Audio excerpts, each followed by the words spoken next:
ته ولې مایوس یې، ته ولې پریشان یې، ته ولې په ټینشن کې، ته ولې د اعصابو سره مخامخ یې، تاله ولې خشم درځي، تاله ولې غصه درځي،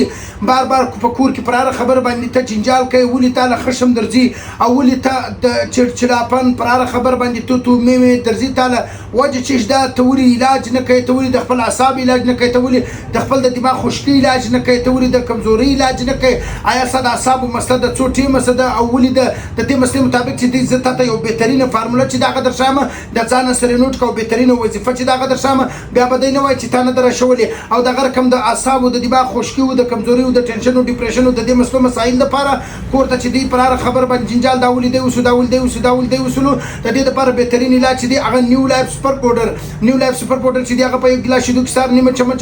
په شیدو کې استعمال کا، یا دغه رقم 1 چمچ په شیدو کې استعمال کا، بهترینه غذا ده او دماغ به دې فرش تر او تازه وي، او بیا دغه رقم د دې دغه سپر پاوډر چې دی هغه د کوریر د لارې ته ترلاسه کولی شي، پاکستان کې سپار کون شي وغواړي، یا دغه رقم بیرون ممالک کې سپار کون شي وغواړي، د کوریر د لارې موږ ته پورې در رسولی شو، او دغه نیو لایف سپر پاوډر د مختلفو غذاو څخه قیمتي جړی بوټي څخه تیار شوی دی، او که چیرې ته وایې چې ماته یو داسې فارموله راورشي چې زه پر کور باندې استعمال کړم، د ځان سره نوټ کړه، قلم کاغذ چې دی هغه راواخه، دغه فارموله چې ده ډېره بهترینه ده، تیل کاله به راواخې، چارمغز به راواخې، مغز پسته به راواخې، مغز اخروټ به راواخې، مغز بادام به راواخې، او مغز بنوله به راواخې، دا به راواخې ګرده به هم وزن پاوډر کې، او چې پاوډر دې کړل بیا به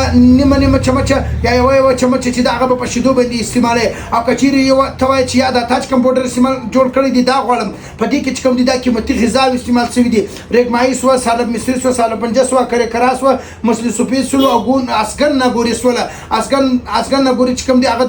په بوټو کې قیمتي غذا ده، کرکرا په بوټو کې قیمتي غذا ده، او که چیرې ته وایې چې زه د اعصابو دماغ خشکي ورسره لرم، دا خاص فارموله استعمال کړه، بیا به ګرځون ما ته دعا وکړه انشاءالله.